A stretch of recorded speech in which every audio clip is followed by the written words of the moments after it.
महायुद्ध की खबरों के साथ हमारा वॉर एडिशन लगातार जारी है, लेकिन इस बीच देश की राजनीति से जुड़ी एक बड़ी खबर आपको बता देते हैं। चुनाव आयोग ने 5 राज्यों में चुनाव की तारीखों का ऐलान कर दिया है।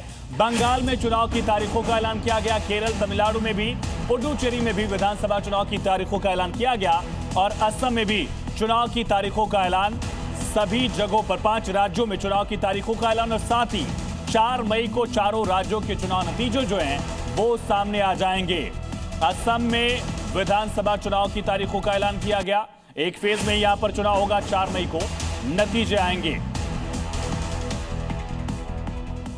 तो तारीखों के ऐलान के साथ ही सियासी दलों ने पूरी ताकत के साथ मैदान में उतरने की तैयारी शुरू कर दी है। वहीं सत्ता बचाने की कहीं चुनौती है तो कहीं पहली बार सरकार बनाने का सपना है। खास करके पश्चिम बंगाल में मुकाबला सबसे ज्यादा दिलचस्प माना जा रहा है।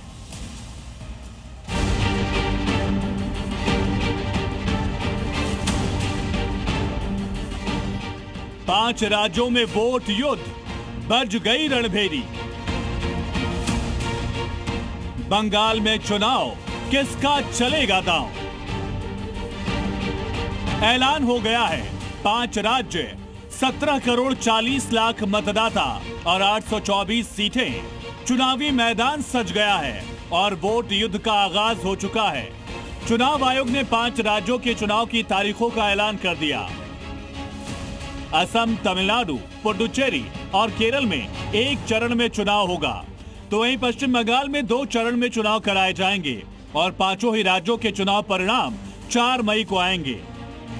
यानी इस बार 4 राज्यों में सिंगल फेज में चुनाव होंगे, तो बंगाल में 2 चरणों में चुनाव कराए जाएंगे। चुनाव की तारीखों के ऐलान के साथ ही आचार संहिता लागू कर दी गई।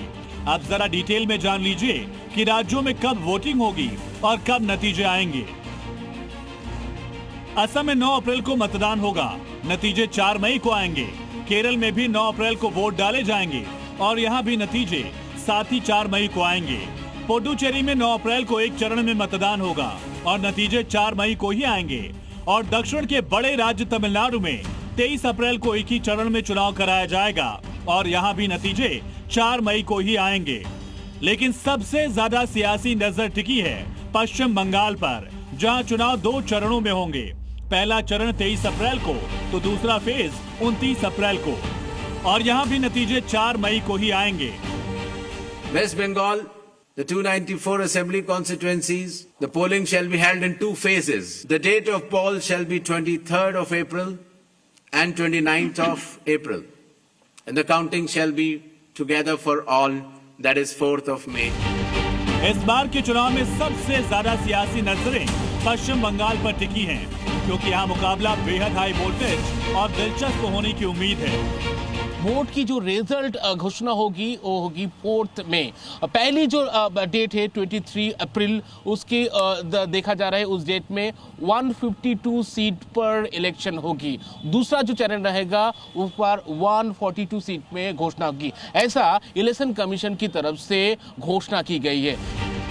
बीजेपी जहां बंगाल में पहली बार सरकार बनाने के लिए पूरी ताकत लगा रही है, वहीं टीएमसी का लक्ष्य सत्ता में अपनी लगातार पकड़ बनाए रखना है। दूसरी तरफ कांग्रेस और लेफ्ट पार्टियां भी चुनावी मैदान में उतर चुकी हैं, जिससे यहां का मुकाबला और भी त्रिकोणीय और दिलचस्प होता नजर आ रहा है। इसके अलावा हुमायूं कबीर भी अपनी नई पार्टी के साथ मैदान में उतरकर मुस्लिम वोट बैंक को साधने की कोशिश में है, जिससे बंगाल की राजनीति में नया समीकरण बनने की चर्चा तेज हो गई है। 5 राज्यों के चुनावी रण में सियासी दलों ने कमर कस ली है। अब देखना दिलचस्प होगा कि जनता सत्ता की चाबी किसे देती है और किसके हाथ लगती है जीत की बाजी, और इसके लिए 4 मई को आने वाले नतीजों का इंतजार करना होगा। ब्यूरो रिपोर्ट, जी मीडिया। तो 5 राज्यों में चुनाव की तारीखों का ऐलान हो गया और इससे लेकर अभी से जीत के दावे भी किए जा रहे हैं। केंद्रीय मंत्री गिरिराज सिंह ने अभी से ऐलान कर दिया है कि 5 राज्यों में बीजेपी की ही सरकार बनेगी। सुनिए। चुनाव आयोग के सामने वो चुनौती है कि टीएमसी के गुंडे वहां पे ठीक ढंग से काम करें, वोटर को धमकाए नहीं, वोटर को भड़काए नहीं। चुनाव इस बार बंगाल में भारतीय जनता पार्टी जीतेगी भारी बहुमत से। 95 चुनाव हारने के बाद अब सैकड़ा लगने जा रहा है। कांग्रेस पार्टी, राहुल गांधी जो निगेटिविटी देश के खिलाफ और हमेशा जो देश के विकास के खिलाफ बोलना, संवैधानिक संस्थाओं के खिलाफ बोलना, अब देश उनका सैकड़ा लगाने जा रहा है। सीधा सीधा स्पष्ट बंगाल की जो स्थिति है कानूनी व्यवस्था की, उसको देखते हुए 2 चरणों में चुनाव आयोग ने फैसला किया है। मैं उस फैसले का स्वागत करता हूं और भारतीय जनता पार्टी पूरी ताकत के साथ 5 राज्यों में चुनाव लड़ेगी और हमारे निर्णय, जनता का निर्णय जो है, मैंडेट, वो भारतीय जनता पार्टी की तरफ आएगा।